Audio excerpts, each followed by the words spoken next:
सो hey everyone, कैसे हैं आप सब लोग। Welcome back to NEET biology Shalini Vyas, एक ऐसा यूट्यूब चैनल जिस पे हम बायोलॉजी के लिए नीट 2026 में 360 आउट ऑफ 360 स्कोर करने के लिए पढ़ने वाले हैं। आज का ये वीडियो बेसिकली जिपमर पे बेस्ड है, ठीक है ना। जिपमर पौंडीचेरी उस पर बेस्ड है। जो भी इन्फॉर्मेशन यहाँ पे लिख रखी है हम सब कुछ पढ़ेंगे। जितनी भी इन्फॉर्मेशन मेरे पास है जिपमर से रिलेटेड मैं सब आपको दूंगी, ताकि अगर आप एडमिशन लेना चाहें तो डाउट्स क्लियर रहें, ठीक है। तो एक सेकेंड ना, देखो अभी जब नीट 2025 की काउंसलिंग चल रही है तो आप प्रेफरेंस लिस्ट बनाएंगे तो जिपमर को अपनी प्रेफरेंस लिस्ट में इंक्लूड करने से पहले ध्यान रख लेना। सब कुछ इसके बारे में हम जान लेंगे। अगर किसी भी बच्चे को काउंसलिंग से रिलेटेड कोई भी डाउट है, कोई भी दिक्कत है, तो वो मेरी नीट 2025 काउंसलिंग के नाम से जो प्लेलिस्ट बनी है और नीट 2025 काउंसलिंग के नाम से जो पॉडकास्ट बना है, दोनों अलग चीजें हैं, ठीक है। वो देख सकते हैं, क्योंकि प्लेलिस्ट में मैंने हर एक काउंसलिंग से रिलेटेड के जो भी डाउट्स होते हैं हर एक चीज के बारे में काफी डीपली वीडियो बना रखा है। कोई भी कंफ्यूजन नहीं होगा, इतनी मेरी गारंटी आपको वीडियो देखने के बाद। और जो पॉडकास्ट वाली सीरीज है उसमें मैंने शॉर्ट्स बना रखे ताकि आपका टाइम बचे और आप जो छोटे छोटे क्वेश्चन होते हैं, जैसे कि सिक्योरिटी डिपॉजिट वापस मिलेगा या नहीं, गैप सर्टिफिकेट क्या होता है, कैसे बनता है, किन्हें बनवाना होता है, BAMS क्या होता है, क्या आगे स्कोप है, और रजिस्ट्रेशन के टाइम फीस बार बार देनी होती है नहीं, ऐसे बहुत सारे क्वेश्चन जो आपके माइंड में होंगे मैंने हर किसी पे वीडियो बना रखा है। तो आप जब स्क्रॉल करेंगे तब भी आपको मिल जाएगा। वैसे मैं दोनों ही प्लेलिस्ट का और पॉडकास्ट का लिंक आपको डिस्क्रिप्शन में दे दूंगी, आपको सारी वीडियो मिल जाएगी काउंसलिंग से रिलेटेड, ठीक है। अभी स्टार्ट करते हैं जिपमर के बारे में। सबसे पहले हमें कॉलेजेस सीट्स पता होनी चाहिए। तो जिपमर से आप जब करते हैं अपना कोर्स, तो जब आप BSc नर्सिंग करने के बारे में सोच रहे हैं तो 94 सीट्स आपको मिलती हैं, ठीक है। 94 में से कुछ सीट्स फीमेल के लिए होती हैं, कुछ सीट्स मेल के लिए होती हैं। 94 में से 85 सीट्स फीमेल के लिए रिजर्व्ड है और 9 सीट मेल के लिए रिजर्व है। अगर आप जिपमर से BSc अलाइंड हेल्थ साइंसेज में जाना चाहते हैं, इनसे रिलेटेड कोर्स में आपको 87 सीट्स मिलेगी। जब मैं bachelor of medical lab technology की बात करूं, यानी कि मेडिकल लैब साइंसेज में जब आप बैचलर्स करते हैं तब आपको जिपमर में 37 सीट्स मिल जाएंगी। एनेस्थीसिया टेक्नोलॉजी में 5 सीटें हैं। बैचलर ऑफ ऑप्टोमेट्री में आपको 5 सीट्स मिलेगी। Again cardiac laboratory technology, heart से रिलेटेड 5 सीट्स मिलेगी। डायलिसिस थेरेपी टेक्नोलॉजी 5 सीट्स मिलेंगी। Medical lab technology in blood banking 5 seats. Medical radiology and imaging technology 5 seats. Again neuro technology, nuclear medicine technology, इनमें भी 5 seats हैं। Perfusion technology और radio therapy technology, इनमें भी आपको 5 seats मिलेगी, ठीक है। सब में 5 सीट्स हैं। सिर्फ जो bachelor of medical laboratory sciences है उसमें आपको 37 सीट्स मिलेगी। ऐसे टोटल 87 सीट्स आपकी होती हैं। और BSc नर्सिंग और BSc अलाइंड हेल्थ साइंसेज के कोर्सेज मिला के 181 सीट्स आपको मिल जाएंगी, ठीक है।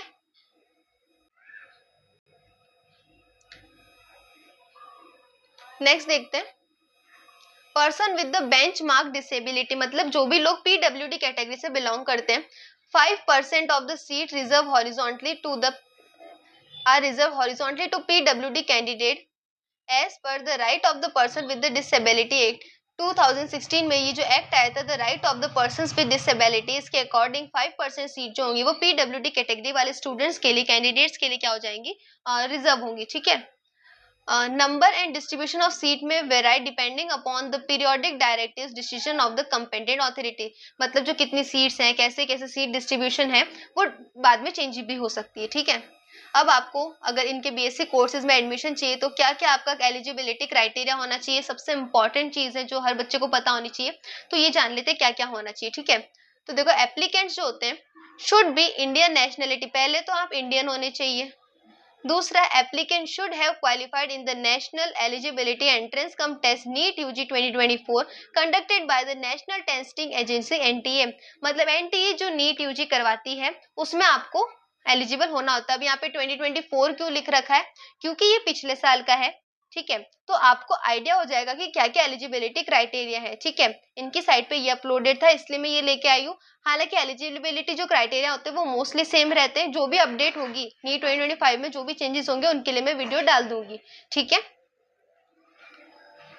क्योंकि पिछले साल ही सारे चेंजेस हुए हैं मोस्टली, तो लगता नहीं इतना कुछ चेंजेस होगा, बट अगर कुछ भी हुआ तो इस चैनल पे आपको वीडियो मिल जाएगा, तो प्लीज आप सब्सक्राइब करना ना भूले, ठीक है। ही और she should have completed, at least उसको 17 ईयर्स की एज कंप्लीट होनी चाहिए। मैं इससे क्यों बता रही हूँ, क्योंकि ये बिल्कुल ऑथेंटिक इन्फॉर्मेशन है, ठीक है ना, ये पीडीएफ मैंने तो बनाया नहीं है, तो आपको कोई गलत इन्फॉर्मेशन नहीं मिलेगी इससे। एटलीस्ट 17 ईयर की एज का वो कैंडिडेट हो जाना चाहिए 13 दिसंबर 2024 के पहले, यानी कि अगर आप 2025 के लिए हैं तो 13 दिसंबर 2025 के पहले आपको हो जाना चाहिए 17 ईयर्स का, ठीक है। The year of his admission to the first year BSc course, that is they should have been born on or before, मतलब इसके पहले आपका जन्म होना चाहिए, मतलब बेसिकली आप एकदम परफेक्टली 17 ईयर से कंप्लीट होने चाहिए। बाद में कोई भी रिक्वेस्ट आई एज लिमिट के लिए रिलेटेड कोई भी चेंजेस करने के बारे में, तो कैंडिडेट से एप्लीकेंट की तरफ से कोई भी ऐसी रिक्वेस्ट एक्सेप्ट नहीं की जाएगी, ठीक है। तो आप लोग पहले से इन चीजों का ध्यान रखें। अपर एज लिमिट कुछ नहीं है, ठीक है। The applicant should have pass qualifying examination in the manner mention below. क्या करना है आपको, जो आपका 10th-12th है ना, 10th-12th में आपके जो मार्क्स हैं वो फिजिक्स, केमिस्ट्री, बायोलॉजी, बॉटनी और जूलॉजी के साथ इंग्लिश को मिलाते हुए आपने कंप्लीट की होनी चाहिए 12th। आपने एटलीस्ट 12 साल की पढ़ाई की होनी चाहिए। लास्ट 2 ईयर जो होने चाहिए उनमें आपने physics, chemistry, biology, botany, zoology वाले सब्जेक्ट्स पढ़े होने चाहिए।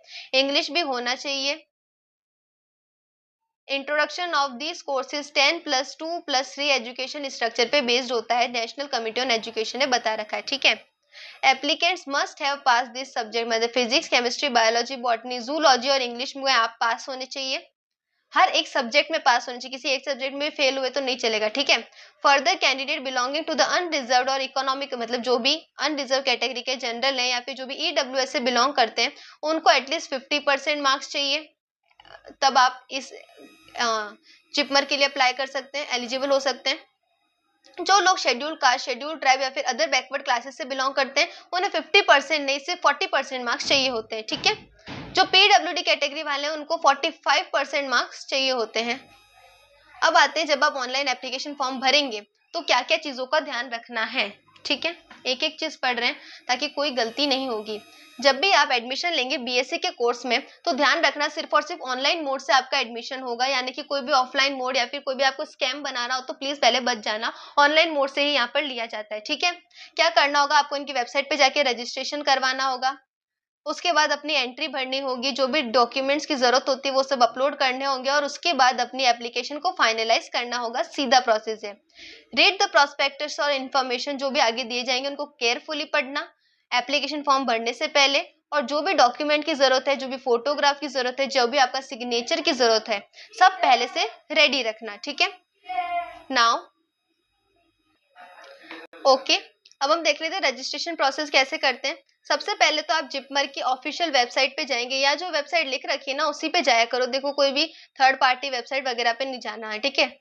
www.jipmer.edu.in, इस पे आप सब लोग जाएंगे होम पेज पे, वहां आपको लिंक दिखेगा JIPMER BSc nursing and allied health sciences courses के जो एडमिशन अभी है 24-25 लिखा है, जब आप करेंगे तो 25-26 लिख लेंगे, ठीक है। उसके बाद आपका रजिस्ट्रेशन प्रोसेस शुरू हो जाएगा। अपना नाम डालेंगे और वही नाम डालेंगे जो आपके 12th की मार्कशीट पे है, स्पेलिंग और ऑर्डर बिल्कुल सेम रखेंगे। Candidate should give the same email ID and mobile number जो आपने नीट यूजी में यूज किया वही यूज करके अपना रजिस्ट्रेशन कंप्लीट करेंगे। Soft copy of the document should be kept ready before starting the online application. जब आप ऑनलाइन एप्लीकेशन का फॉर्म भरेंगे तब आपके पास सॉफ्ट कॉपी होनी चाहिए, यानी कि स्कैन डॉक्यूमेंट होने चाहिए, अपना फोटोग्राफ होना चाहिए, सिग्नेचर होना चाहिए, नीट यूजी का स्कोर कार्ड होना चाहिए।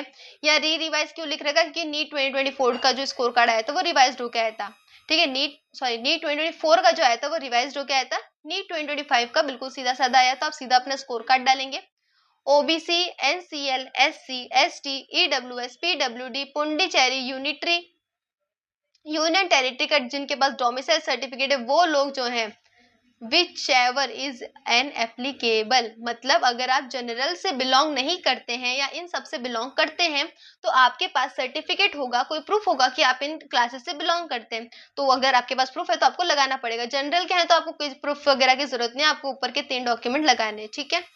Entry of the candidate details, uploading required document, मतलब जो भी कैंडिडेट, ठीक है, आप अपना डॉक्यूमेंट वगैरह डालेंगे, अपनी सारी एंट्रीज डालेंगे और काफी केयरफुली डालेंगे, क्योंकि एक बार आपने लॉक कर दिया उसके बाद चेंज करने की कोई भी रिक्वेस्ट एक्सेप्ट नहीं की जाएगी। जब आप फोटोग्राफ डालेंगे तो क्या क्या चीजें ध्यान रखेंगे, एक तो सॉफ्ट कॉपी होनी चाहिए, कलर फोटोग्राफ होना चाहिए, ब्लैक एंड व्हाइट अपना फेस मत अपलोड कर देना। पीछे जो बैकग्राउंड है डार्क बैकग्राउंड नहीं होना चाहिए, लाइट बैकग्राउंड होना चाहिए, ठीक है, लाइट बैकग्राउंड होना चाहिए। ब्लैक एंड व्हाइट बैकग्राउंड होना चाहिए, एक मिनट सॉरी, लाइट बैकग्राउंड होना चाहिए। जो भी ब्लैक एंड व्हाइट फोटो होगी या फिर कोई भी पोलराइड फोटोग्राफ्स होगी उसे एक्सेप्ट नहीं किया जाएगा। Name of the file candidate photograph GPG के नाम से होना चाहिए। जैसे कि अगर आपका नाम मान लो मीरा है तो आपको लिखना है मीरा फोटोग्राफ डॉट जेपीजी, इस नाम से अपनी फाइल बनाएंगे और जेपीजी फॉर्मेट में उसे अपलोड करेंगे। समझ में आया, ठीक है। ये छोटी छोटी गलतियां होती है, मत करना तुम लोग। Photograph must have been taken on or after इतनी डेट के, तो जब नीट 2025 का आएगा मैं आपको बता दूंगी किस डेट के पहले या उसके बाद आपकी फोटो ली हुई होनी चाहिए, मतलब ज्यादा पुरानी फोटो नहीं लगानी है, इसीलिए कहते हैं, ठीक है। स्पेसिफिकेशन की बात करूं, फोटोग्राफ की साइज कितनी होनी चाहिए, 1 MB से कम होनी चाहिए और JPEG फॉर्मेट में आपका फोटो होना चाहिए, ठीक है। अब बात करते हैं सिग्नेचर की बात करते हैं। Candidate must join on must sign on a plain photograph, मतलब क्या करना है, प्लेन व्हाइट पेपर लेना है, उस पर आप अपना साइन करेंगे, उसके बाद उसे क्रॉप करेंगे जिसमें आपका सिर्फ सिग्नेचर विद व्हाइट बैकग्राउंड दिख रहा होगा और उसे जेपीजी फॉर्मेट में कन्वर्ट करेंगे। उसका जो साइज होगा वो 20 KB से 100 KB के बीच का होना चाहिए और उस फाइल को नाम देंगे, अपना नाम लिखेंगे सिग्नेचर डॉट जीपीजी, यानी कि आपका नाम अगर मीरा है तो मीरा सिग्नेचर डॉट जीपीजी के नाम से उस फाइल को सेव करेंगे और उसके बाद आप लोग उसे अपलोड करेंगे, ठीक है। उसके बाद जब आप सर्टिफिकेट्स अपलोड करें तो क्या ध्यान रखेंगे, कैंडिडेट को जो नीट यूजी का स्कोर कार्ड अपलोड करना होगा। अगर आप किसी भी जनरल कैटेगरी से बिलोंग करते हैं या फिर नॉर्मल PUR वाली कैटेगरी से बिलोंग करते हैं तो आपको कोई डॉक्यूमेंट नहीं डालना है कास्ट सर्टिफिकेट का, लेकिन इनके अलावा जितनी भी कैटेगरीज मैंने ऊपर बताई थी अगर उनसे बिलोंग करते हैं आप लोग तो आप लोग क्या करेंगे, तो आप लोग अपना अपना जो डॉक्यूमेंट होगा वो यहाँ पर अपलोड करेंगे। कैंडिडेट जो PWD कैटेगरी से बिलोंग करते हैं वो अपना PWD कैटेगरी सर्टिफिकेट अपलोड करेंगे। कैंडिडेट जो EWS से बिलोंग करते हैं वो अपना इनकम या असेट सर्टिफिकेट अपलोड करेंगे। अब अगर किसी को नहीं पता हो कि असेट सर्टिफिकेट कैसा होता है, EWS वाला जिपमर के लिए आपको कैसे फॉर्मेट में आपको अपलोड करना है, नहीं पता है कोई दिक्कत नहीं है, आपको एनेक्स्ड 3 में मिल जाएगा। देखो मैंने अभी आपको एनेक्स्ड 3 इस वीडियो में नहीं बताया क्योंकि जब आपका नीट 2025 का ही आएगा ना तब मैं अपलोड कर दूंगी। क्या हो जाएगा उसकी वजह से, उसमें क्या होता है, फॉर्मेट लिखा होता है, उसमें जस्ट आपको अपना नेम वगैरह ये सब भरना होता है और उसको अपलोड कर देना होता है प्रिंट वगैरह करवा के, ठीक है। हाँ वो सील वगैरह लगा के, ठीक है। Candidate should scan NEET UG 2020, मतलब जो भी आपका स्कोर कार्ड होगा, आपका एड्रेस प्रूफ है, आपका कास्ट सर्टिफिकेट है, आपका इनकम सर्टिफिकेट है, आपका अगर PWD सर्टिफिकेट लगता है तो जो भी सर्टिफिकेट आपके होंगे सबको PDF बना के अपलोड करना है, ठीक है। और इनकी जो साइज होगी वो एटलीस्ट 300 KB, उससे कम की ही होनी चाहिए, उससे ज्यादा की साइज होगी तो अपलोड नहीं लेगा, ठीक है। उसके बाद जब आपने ये सब कुछ अपलोड कर दिया आप अपने एप्लीकेशन फॉर्म को फाइनलाइज करेंगे। कैसे फाइनलाइज करेंगे आप सब लोग, process of submission of the application online is completed only after clicking the finalise the application. सब कुछ करने के बाद आप ये वाला ऑप्शन फाइनलाइज द एप्लीकेशन वाला बटन क्लिक करेंगे। कब करेंगे, जब आपने अपनी डिटेल्स भर दी, फोटोग्राफ की कॉपी डाल दी, सिग्नेचर डाल दिए, सारे के सारे सर्टिफिकेट डाल दिए, ठीक है, तो उसके बाद आप ये फाइनलाइज द एप्लीकेशन वाला ऑप्शन क्लिक कर देंगे। Candidates are advised to download the copy of their filled in application, मतलब जब आपका एप्लीकेशन फॉर्म आएगा तो उसकी कॉपी आप डाउनलोड कर लें, प्रिंट करवा के अपने पास रख लें। Online application form will be send to the candidate, जब जो भी आपका रजिस्टर्ड ईमेल आईडी होगा उसके ऊपर जब आप फाइनलाइज कर लेंगे तो उसके ऊपर आपका जो है ऑनलाइन एप्लीकेशन फॉर्म भेज दिया जाएगा, आप उसे डाउनलोड कर लेना, ठीक है। Candidate should bring out print out of the duly signed application of the day of the certificate verification और काउंसलिंग। जिस वक्त आपका सर्टिफिकेट वेरिफिकेशन वाला दिन होगा उस दिन आपको इस वाले डॉक्यूमेंट की जरूरत होगी जिसमें साइन होनी चाहिए, ठीक है। Candidate need not to send the, मतलब आपको कभी भी एप्लीकेशन कंप्लीट करके इंस्टीट्यूट को हार्ड कॉपी नहीं भेजनी होती है, आपको साइन करके सॉफ्ट कॉपी भेजनी होती है, ठीक है। इफ कैंडिडेट फाइंड्स एरर, कोई भी गलती हुई of the entry committed by him और हर, मतलब आपने सबमिट कर दिया उसके बाद आपको लगा कि कोई गलती हो गई है, the fresh application should be submitted, तो उसके बाद आपको फिर से एप्लीकेशन सबमिट करनी पड़ेगी। प्रीवियस एप्लीकेशन जो होगी वो अपने आप कैंसिल कर दी जाएगी। कोई भी ईमेल या रिटर्न कम्युनिकेशन आपकी नहीं पड़ी, सॉरी हाँ, कोई भी ईमेल या रिटर्न एप्लीकेशन आपकी एंटरटेन नहीं की जाएगी, समझ गए। नेक्स्ट देख लेते हैं डिस्क्लेमर वाला ऑप्शन। नेक्स्ट है हमारा डिस्क्लेमर वाला पोर्शन। डिस्क्लेमर क्या कहता है, mere completion of the registration does not confer right to the counseling or admission। कोई भी गलती मत करना, कोई भी झूठा गलत तरीके से किया हुआ रजिस्ट्रेशन आपका एक्सेप्ट नहीं किया जाएगा। Incomplete application and application with the false wrong detail may lead to the rejection of the candidate and any stage. कभी भी पता चला कि आपने जो एप्लीकेशन फॉर्म है अगर वो इनकम्प्लीट छोड़ दिया था तो आपका आगे सिलेक्शन नहीं होगा। अगर आपने गलत इन्फॉर्मेशन भरी और बाद में पकड़े गए तो आपका सिलेक्शन कैंसिल कर देते हैं, चाहे आप किसी भी स्टेज पे क्यों ना हो। समझ में आ गया।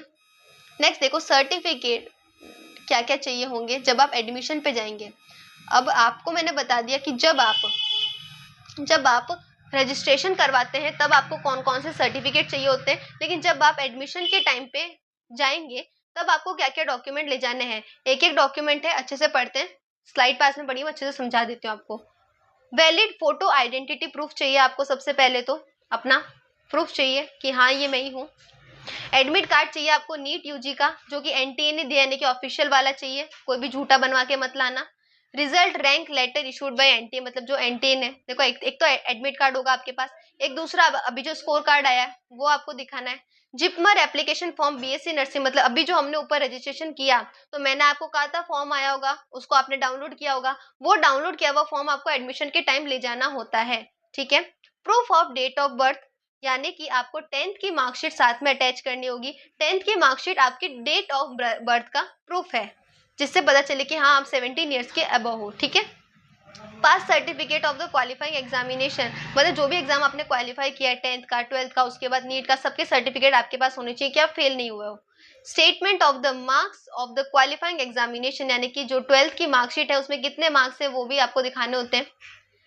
Character and conduct certificate from the head of the institute last study, मान लो आपने नीट दिया था लेकिन उसके पहले आपने 12th ही कंप्लीट किया था, तो जो आपके 12th के प्रिंसिपल होंगे वो उस स्कूल से आपको एक कैरेक्टर सर्टिफिकेट देंगे या फिर कंडक्ट सर्टिफिकेट देंगे, तो वो आपको कैरेक्टर सर्टिफिकेट ऑलमोस्ट हर स्कूल दे देती है आपको, तो वो आपको साथ में ले जाना है, ठीक है। Residence certificate issued by the revenue authority not below the rank of the tehsildar or the Aadhaar card, ठीक है। जो भी रेजिडेंस सर्टिफिकेट होता है, मतलब कि आप उस जगह के निवासी हो, वो वाला जो सर्टिफिकेट होता है वो भी आपको साथ ले जाना है। For the candidate belonging to the other backward classes, मतलब जो भी कैंडिडेट जनरल के अलावा और ईडब्ल्यूएस के अलावा, यानी कि शेड्यूल कास्ट, शेड्यूल ट्राइब या एनसीएल से बिलोंग करते हैं, उनके पास अपनी कम्युनिटी का सर्टिफिकेट होना चाहिए ताकि कंफर्म हो सके कि हाँ वो इस कम्युनिटी से बिलोंग करते हैं। जो भी ईडब्ल्यूएस वाले लोग हैं उन सबके पास अपना इनकम सर्टिफिकेट होना चाहिए और वो आपको साथ में लेके जाना है, ठीक है। एनेक्सर 3 में आपको मिल जाएगा। Transfer certificate from the head of the institution last study, यानी कि जिस भी कॉलेज या इंस्टीट्यूट में आपने लास्ट पढ़ाई की है, मान लो 12th में की है, तो 12th वाले क्या होंगे, आपको एक माइग्रेशन सर्टिफिकेट देंगे या फिर ट्रांसफर सर्टिफिकेट देंगे, वो आपको साथ में लेके जाना है। For the candidate applying under Puducherry, मतलब जो भी candidate Puducherry union territory quota के अंदर अप्लाई करते हैं, रेजिडेंस सर्टिफिकेट का यूज करते हैं या फिर एम्प्लॉय सर्टिफिकेट, मतलब जो भी लोग पुडुचेरी वाले कोटा से अप्लाई कर रहे हैं उनके पास ये प्रूफ होना चाहिए, रेजिडेंस सर्टिफिकेट या फिर एम्प्लॉय सर्टिफिकेट होना चाहिए कि हाँ मैं यहाँ का रहने वाला हूँ या फिर हाँ मैं यहाँ पे काम करता हूँ। ऐसा कोई प्रूफ होना चाहिए कि हाँ पक्का मैं यहीं का हूँ या यहीं की हूँ, तो आपको इससे एडमिशन मिलेगा, ठीक है। नेक्स्ट लिखा है पीडब्ल्यूडी के जितने भी कैंडिडेट हैं medical certificate from the authorise centres are listed in the NTA. NTA का जो इन्फॉर्मेशन बुलेटिन आया था पीडब्ल्यूडी वाले के लिए, उनमें जितने भी मेडिकल सर्टिफिकेट थे वो जो भी मेंशन किए थे वो आपको साथ में लेके जाने हैं।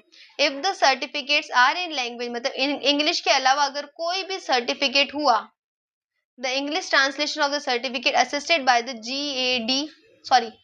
Gazette officer should be produced. ठीक है, इंग्लिश में होना चाहिए, अगर इंग्लिश में नहीं है उसको ट्रांसलेट करवा के प्रोड्यूस करवा के देना होता है इनसे। ठीक है, to submit transfer migration certificate, जब भी आपको सबमिट करना होगा आपको 1 हफ्ते का टाइम पीरियड दिया जाएगा। Date of issue of the provisional admission order will be permitted. समझ में आ गया सबको इतना? ठीक है, एक बार फीस स्ट्रक्चर देख लेते हैं। देखो मैंने इसमें जिपमर से रिलेटेड एक भी इंफॉर्मेशन, एक भी चीज छोड़ी नहीं है ताकि आपको कंफ्यूजन ना हो जाए। ठीक है, ठीक है, कोई भी कंफ्यूजन होना नहीं चाहिए आप लोगों को। अभी हम फीस स्ट्रक्चर देख लेते हैं कैसा होता है, क्या होता है फीस स्ट्रक्चर। एडमिशन फीस जो होगी वो आपको एक ही बार देनी होती है, 2500 रुपीज होते हैं। जो एकेडमिक फीस होती है या ट्यूशन फीस होती है वो आपको हर साल देनी होती है, जो कि 1200 रुपए होती है, 1200 rupees. JIPMER student association fees, ये भी आपको एनुअल देनी होती है, यानी कि हर साल लगती है, 1000 रुपीज होती है, 1000 रुपए। लर्निंग रिसोर्सेज फी, ये भी आपको हर साल देनी होती है, 2000 रुपए। Corpus fund for academic fees, ये भी हर साल लगेगी, 60 रुपीज। आइडेंटिटी कार्ड, ये आपको एक बार ही मिलता है तो आपको एक बार ही फीस देनी है, 150 रुपीज। स्टूडेंट इन्फॉर्मेशन डिटेल, ये आपको हर साल देनी होती है, 1500 लगती है। कॉर्जन डिपॉजिट, ये एक ही बार लगता है, 3000 का होता है। तो टोटल जो आपके पैसे लग रहे हैं वो 11,410 रुपीज कॉर्जन डिपॉजिट के बारे में लिख रखा है कि जब आपका कोर्स पूरा कंप्लीट हो जाएगा तब आपको ये पैसे वापस दे दिए जाएंगे। ठीक है, fees should be paid online, जो भी फीस आप पे करेंगे वो ऑनलाइन ही होगी, और एक बार जो आपने फीस पे कर दी वो कभी आपको वापस रिफंड नहीं की जाएगी। कॉर्जन डिपॉजिट की बात अलग है, ऊपर लिख रखी है। Submission of the document and fees of the payment mention above should be done on the same, मतलब जिस दिन आपको सीट अलॉट हुई है उसी दिन आपको डॉक्यूमेंट सबमिट करने हैं, उसी दिन आपको फीस का पेमेंट करना है। वार्निंग पढ़ लेते हैं एक बार इनकी। At any time, if the competent authorities find that admission has been offered based on the false, incorrect information, document and suppression of the relevant facts, educational qualifications or quota, the admission offered or the admission already completed shall be cancelled irrespective of the stage of the study of that course। मतलब अगर पता चला कि आपने जो information भरी है वो गलत है, आपने जो डॉक्यूमेंट दिए हैं वो पूरे नहीं है या गलत है, आपकी जो क्वालिफिकेशन है जितनी चाहिए थी उतनी नहीं है, अगर वो बाद में भी पता चलता है तो किसी भी स्टेज पे आपका जो प्रोसेस है वो कैंसिल हो सकता है, या अगर आपका प्रोसेस कंप्लीट हो गया, आपने ज्वाइन कर लिया तो भी बाद में कैंसिल हो सकता है और आगे आपके खिलाफ लीगल एक्शन लिए जा सकते हैं। इसलिए कैंडिडेट को पहले वार्निंग दी जाती है, इसलिए कैंडिडेट को पहले वार्निंग दी जाती है कि ऐसे एक्शन में अपना इंटरेस्ट ना रखें और पहले से सचेत रहें। All the parents are requested to make note above provision, हर पेरेंट को ये रिक्वेस्ट किया जाता है कि ऊपर वाले प्रोविजन पढ़ लें और ध्यान रखें, और ड्यूटी है उनकी कि कोई भी दिक्कत ना हो जाए। ठीक है, जितना भी इंफॉर्मेशन था इसमें मैंने सब कुछ आपको बता दिया है। ठीक है, जिपमर से रिलेटेड ये पेज यहाँ पे खत्म होते हैं। अब कोई कंफ्यूजन होना नहीं चाहिए, फर्दर डाउट हो तो आप लोग पूछ सकते हैं, और अगर आपको नीट 2025 काउंसलिंग में कोई भी डाउट हो तो प्लीज मैंने प्लेलिस्ट का लिंक और पॉडकास्ट का लिंक आपको डिस्क्रिप्शन में दिया, उसमें आपको सारी इन्फॉर्मेशन मिल जाएगी। और फर्दर इन्फॉर्मेशन के लिए और नीट 2026 में बायोलॉजी में 360 out of 360 free of cost पढ़ने के लिए इस चैनल को सब्सक्राइब करना मत भूलना, बेल आइकन दबाना, और प्लीज टेलीग्राम चैनल को ज्वाइन कर लेना। Okay, thank you. प्लीज अगर वीडियो अच्छा लगा तो लाइक शेयर सब्सक्राइब करना मत भूलना, कॉमेंट करना मत भूलना।